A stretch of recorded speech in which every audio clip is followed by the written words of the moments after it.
దుర్గయ్య అంటారు కదా మీ పేరు? నా పేరు దుర్గ. ఆ! దుర్గయ్య. సో, రాష్ట్ర రాజకీయాలు చూస్తుంటావు కదా నువ్వు. వార్తలైతే అంతే చూస్తావు కదా! చూస్తున్నా వార్తలు చూస్తున్నా మరి వాట్సాప్. కేసీఆర్ బయటకొచ్చిండు. ఆ! ఆ! ఇగ పులి బయటకొస్తే తట్టుకోలేరా అని చెప్పి కేటీఆర్ వాళ్ళందరూ అంటుర్రు. ఇక అదంతా మరి ఇప్పుడు రేవంత్ రెడ్డి కేసీఆర్ బయటకొస్తే రేవంత్ రెడ్డి తట్టుకుంటాడంటావా? అదంతా ఏం కాదు. ఆ! కేసీఆర్ కాదు, హరీష్ రావు ఎవ్వరైనా ఆయన కంటే పై ఆఫీసర్లు మోడీ వచ్చినా గానీ రేవంత్ రెడ్డి తట్టుకునేంత సత్తా రేవంత్ రెడ్డికి ఉన్నది ఈడ. అంతేనంటావా?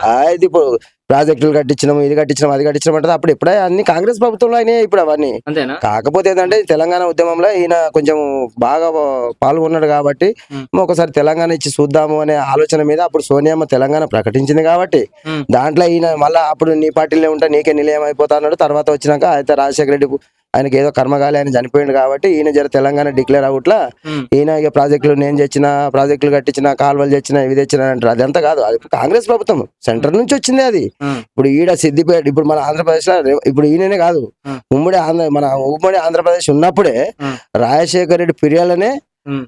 రాజశేఖర రెడ్డి తోటి సవాల్ ఇచ్చిరిండు రేవంత్ రెడ్డి హ్మ్. అసెంబ్లీలో. హ్మ్. ఎందుకంటే అప్పుడు టీడీపీలో ఉన్నాడు కదా ఆయన, హ్మ్. ఆయన మీదకే సవాల్ ఇచ్చిరిండు. హ్మ్. అయ్యా ఏమని? ఇవాళ నువ్వు మాట్లాడుతున్నావు మీ ప్రభుత్వం ఉన్నదని కాదయ్యా, టైం వచ్చినాడు మేము కూడా వస్తాము, మేము కూడా చేస్తాం, మీకంటే మంచి చేస్తామని మాట్లాడిండు. హ్మ్. ఈయనకి ఏదో అప్పుడు ఈ కేసీఆర్ కు అప్పుడు స్పీకర్ పదవి ఇవ్వకపోతే ఈయన కొద్దిగా బయటకు వెళ్ళి తెలంగాణ ఉద్యమం స్టార్ట్ చేసి కొడుకుని రప్పించుకొని బిడ్డను రప్పించుకొని ఇదంతా కంప పెట్టిండు కానీ హ్మ్. ఇక అదంతా కాని పని. సో, ఇప్పుడు ఏం చేసినా ఇప్పుడు కొడుకుని రప్పించుకొని, బిడ్డని రప్పించుకున్నాడు.